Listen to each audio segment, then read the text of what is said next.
안녕하세요.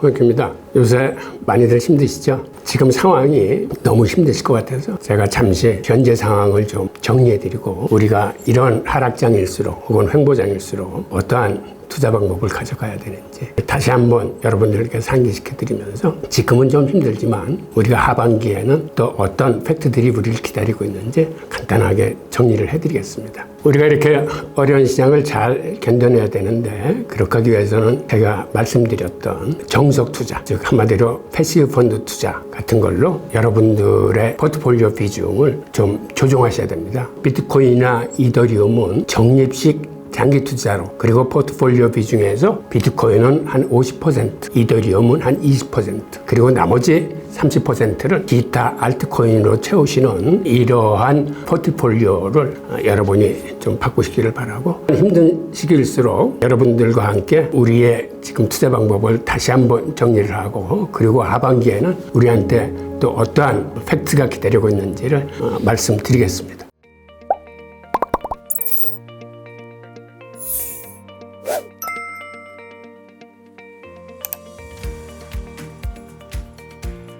현재 상황이 어느 정도 회복되어 보이는데 아무래도 구독자분들께서 좀 이 급락의 분위기에 대한 불안감이 있으신 것 같은데 하반기 전망으로는 암호화폐 우상향 가능성이 높다고 이해하면 좋을지, 그리고 앞으로 전망이 어떻게 될지 궁금합니다. 지금 현재 상황은 여러분도 알다시피 3대 악재가 자산시장 전반을 짓누르는 그런 양상입니다. 그러다 보니까 빅스 공포지수가 지금 급등했다가 다시 안정세를 찾고 있지는 하지만 이게 언제 또 급등할지 지금 모르는 분위기입니다. 이렇게 공포지수가 급등하는 이면에는 경기 침체에 대한 공포, 그리고 엔캐리 트레이드 회기에 대한 두려움, 그 다음에 중동 전쟁이 5차 중동 전쟁으로 확전되지 않을까 하는 그런 우려들이 동시다발적으로 시장을 짓누르고 있습니다.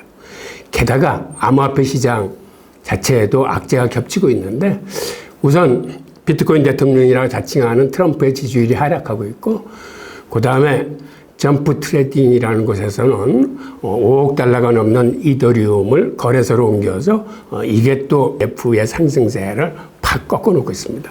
게다가 제네시스에서는 16억 달러에 상당하는 암호화폐 분배를 시작했습니다. 자, 지금 이 그래프를 보면 최근에 공포지수가 한때 장중에서 60을 돌파했습니다. 근데 60을 돌파했다는 게 어떤 의미냐면 지금 그래프에서 보시겠지만 과거 2008년도 글로벌 금융위기 당시하고 그 다음에 2020년도 팬데믹 사태를 제외하고서는 가장 높이 치솟은 수치를 의미합니다. 다행히 이 공포지수가 지금은 27 근처로 많이 내려왔습니다.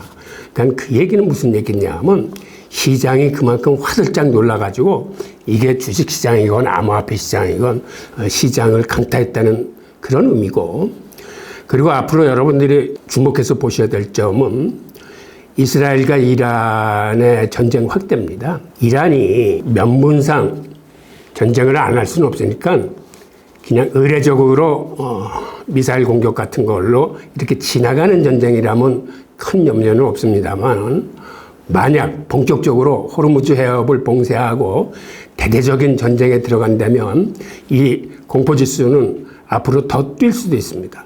그러니까 여러분들은 지금 시장을 예의주시하면서 앞으로 시장이 어떻게 변해갈지를 저하고 같이 한번 보셔야 됩니다. 그리고 실업률 쇼크도 지금 지난 5개월 동안 이렇게 계속 지금 상승세를 이어왔기 때문에 이 수치는 다음 달에도 더 높아질 겁니다. 그러면 경기 침체가 공포가 다시 들이닥칠 수 있는데, 다행히 최근에 보이는 다른 지표들은 서비스업 지수라든가 이런 것들은 경기가 활성화되고 있음을 의미하기 때문에 이 경기 침체는 지금으로서는 단언할 수 없는 그러한 상황입니다. 그래서 이것도 경기 침체로 갈 건지 아니면 이게 완화돼 가지고 큰 무리 없이 넘어갈지도 같이 보셔야 되는 상황이고, 신규 고용지수도 지금 2년치 그래프를 보면 계속 하향하고 있습니다. 즉 이거는 실업률이 올라갈 수 있다는 증거이자 경기 침체가 서서히나마 들이닥치고 있다는 의미거든요. 그래서 지금 상황은 어느 한쪽으로도 단언할 수 없는 상황이기 때문에 긴장의 끈을 풀지 말고 우리가 시장을 봐야겠습니다. 그리고 엔캐리 트레이드 회기도 지금 그래프에서 급격하게 떨어졌다가 최근에 빨간 그래프로 살짝 올라가는 모습이 보일 겁니다. 지금 이거는 일본 정부 혹은 일본 은행이 그동안은 극단적인 공격적인 조치를 취해서 지금 세계 금융시장이 다 같이 흔들리고 있습니다. 이래서 지금 가장 다급해진 건 미국입니다.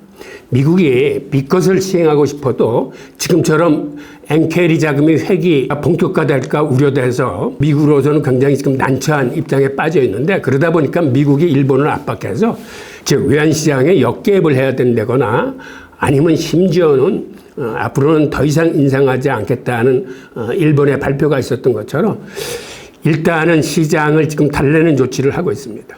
엔캐리 트레이드 자금 회기가 왜 무섭냐면 지금 보이는 것처럼 일본 추정으로서는 한 10조 달러, 도이치뱅크 추산으로서는 한 20조 달러가 지금 해외에 나가 있고, 이게 각국 시장, 주식시장과 채권시장에 들어가 있는 비중입니다.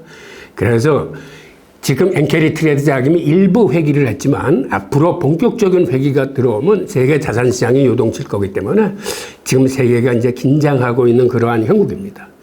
자, 우리는 지금 이러한 상황 속에서 여기에 중동 정쟁이 확전된다 그러면 정말 이름에 불을 끼얹는 그런 현상이 될 거기 때문에 앞으로 중동 정쟁이 어떠한 형상으로 흘러갈지를 한번 봐야 되고, 이러한 과정에서 우리가 어떻게 이 시기를 슬기롭게 헤쳐나가야 되는지를 우리가 그동안 같이 공부했던 그런 투자법을 간단하게 복습함으로써 다시 한번 재정비하는 시간을 좀 가져야겠습니다. 우선 우리가 흔히 정석 투자자라고 얘기하는 암호화폐에서 패시브 펀드 투자법을 주력으로 갖고자라는 말씀을 드렸는데, 여기에 포트폴리오의 구성 비중은 비트코인 50%, 이더리움 20%, 기타 알트코인 30%입니다. 혹시 이런 비중이 아니시라면 지금이라도 알트코인을 좀 줄이시고 비트코인을 늘려가지고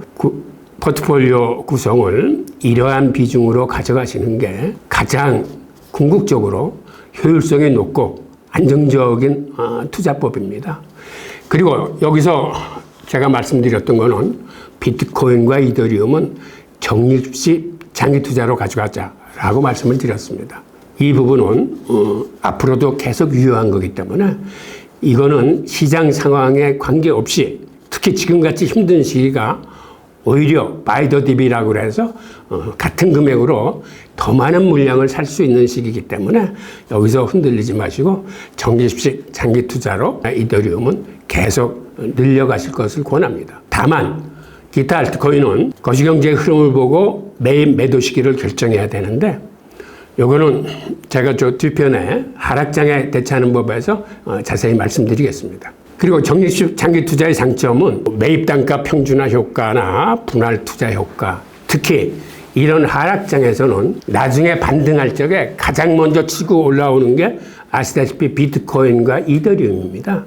그런 의미에서 이 장기 투자의 장점은 자료로 대할 테니까 이거 한번 다시 읽어보시고, 그리고 횡보장이 계속될 경우에는 횡보장에서 수익을 올릴 수 있는 방법은 제가 클로드 세논의 균형복원 포트폴리오를 말씀드렸을 거예요. 즉 이거는 기타 알트코인에 해당하는 건데, 기타 알트코인이 이런 횡보장 혹은 하락장에서는 현금 50, 기타 알트코인 50을 가지고 이거를 계속 맞춰나가는 형식의 이러한 포트폴리오가 여러분들한테 수익을 내줄 수 있는, 아니면 손실을 최소화시킬 수 있는 방법입니다. 이거는 제가 수업 시간에 말씀을 드렸으니까 넘어가고 그 다음에 여기 텍스트로 설명한 부분도 한번 읽어보시면 될 겁니다.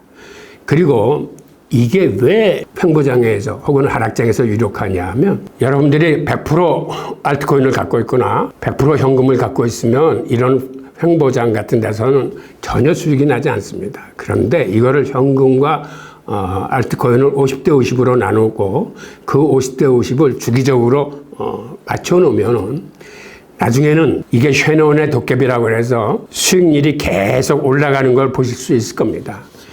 이 수익을 내는 원리는 한마디로 쌀 때 사고 비쌀 때 파는 겁니다.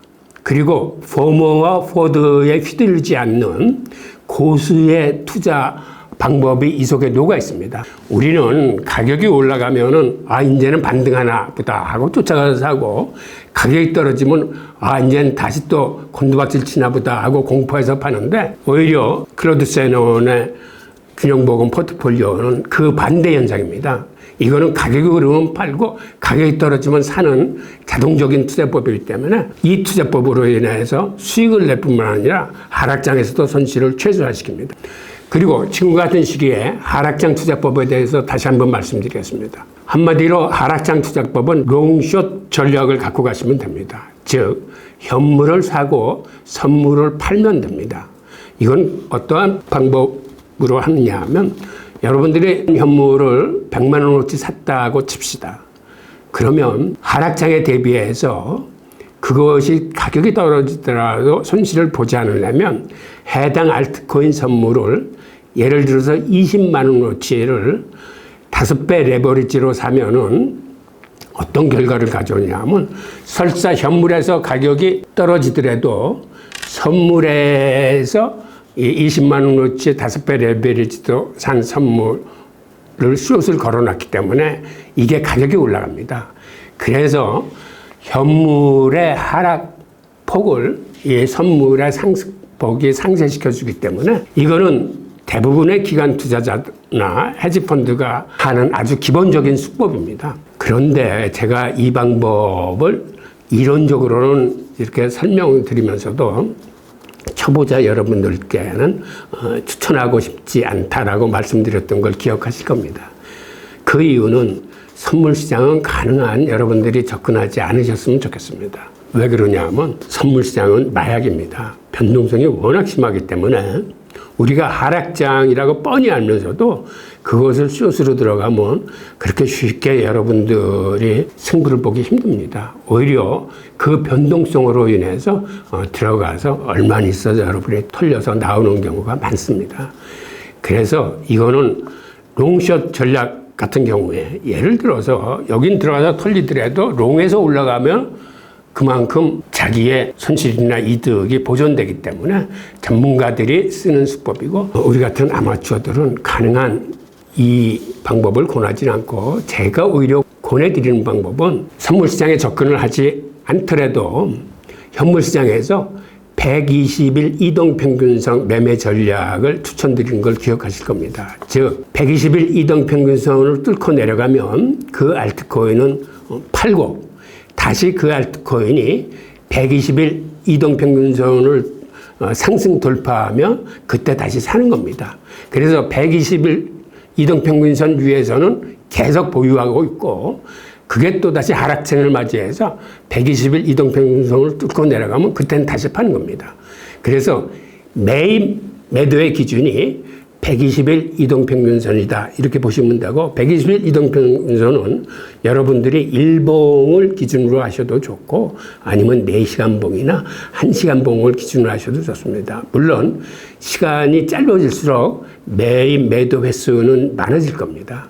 그래서 저는 사실을 권하는 거는 그냥 일봉을 기준으로 120일 이동평균선 전략을 여러분들이 취하시면 어떨까 합니다. 그리고 다시 한번 롱숏 전략에 대해서 말씀드리는데, 이거는 어느 정도 자기 자신이 절제할 수 있는 분들, 나중에 중급 이상의 고수가 되시는 분들이 정말 이러한 급격한 하락장에서 쓸 수 있는 방법이긴 하지만, 초보자 여러분들한테는 이 선물시장 출입을 가급적 삼가해 주십사 하는 말씀을 드리고 싶습니다. 네, 교수님 잘 들었습니다. 두 번째 질문으로 말씀 주신 포인트가 미국 대선, 기관 투자 자금 유입, 연기금 투자 가능성, 미국 금리 인하 등의 총 4가지로 확인이 되는데, 하반기 이슈들이 비트코인 변동성에 얼마나 큰 영향을 줄지 궁금합니다. 하반기 전망에 대해서 말씀을 드리면, 지금과 같은 이러한 그 변동성 시기는 나중에 2가지 경우에 의해서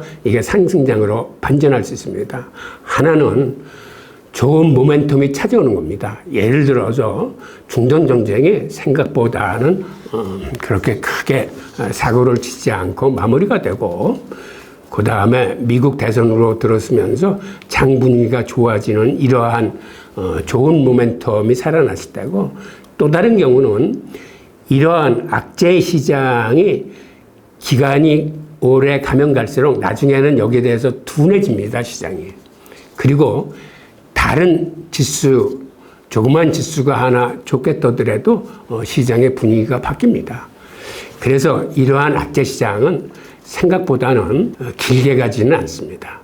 다만 앞으로 1, 2주 동안은 중동 정쟁이 어떻게 확전될 건지, 우리가 경제 빈자리로 들어갈 건지 안 들어갈 건지, 그 다음에 엔캐리 트레이드 자금은 이게 상황이 좀 진정되는 건지, 아니면 이게 빅스 공포지수 같은 게 더 올라가가지고 본격적으로 세계 자산시장이 요동이 올 건지, 이러한 시황은 여러분들이 계속 관심 있게 보셔야 됩니다. 하지만 그 시황을 보는 거는 비트코인 투자하고 이더리움 적립 투자하고는 관계가 없습니다. 그거는 오히려 쌀 때 더 많이 살 수 있는 좋은 기회로 활용하시고, 문제는 기타 알트코인에서 메인 매도 시기를 이런 거시경제 흐름으로 우리가 잡아야 되는데, 차제 그러한 패시브 펀드 투자가 아니신 분들은 차제 기타 알트코인 비중을 좀 낮추시고 비트코인 비중을 높이는 그런 시기로 활용하시기 바라고, 이러한 어려운 시기가 끝나면 하반기에는 생각보다는 팩트들이 호재들이 많이 있습니다.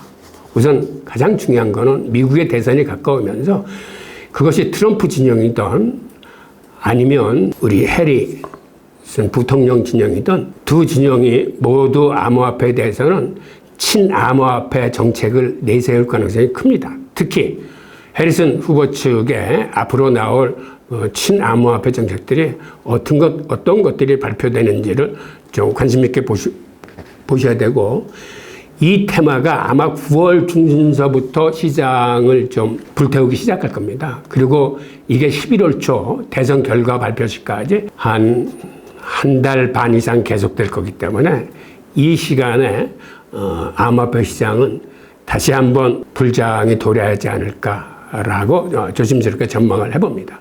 게다가 두 번째 호재는 본격적인 기관 투자자들이 시장에 들어오기 시작할 겁니다. 우선 지금과 같은 불확실성이 큰 시장에서는 기관 투자자들이 움직이지 않습니다. 이런 시장에서는. 지금 시장이 좀 안정되고 이 불확실성이 제거되면 그때 기관 투자자들은 움직이기 시작할 겁니다. 그리고 이 움직이는 속도는 우리가 예상한 것보다 그들의 진입이 빠르게 이루어질 가능성이 큽니다. 그래서 1분기에 944개 기관이 들어왔었는데 이게 2분기, 3분기 시간이 지날수록 그들의 숫자가 어느 정도 늘어나는지, 그리고 그들의 투자 포트폴리오가 어느 정도 커지는지를 우리가 예의주시해서 봐야 되는데, 이 부분을 캐시우드 돈나무 언니는 이 부분에 대한 기대를 정말 많이 하고 있습니다.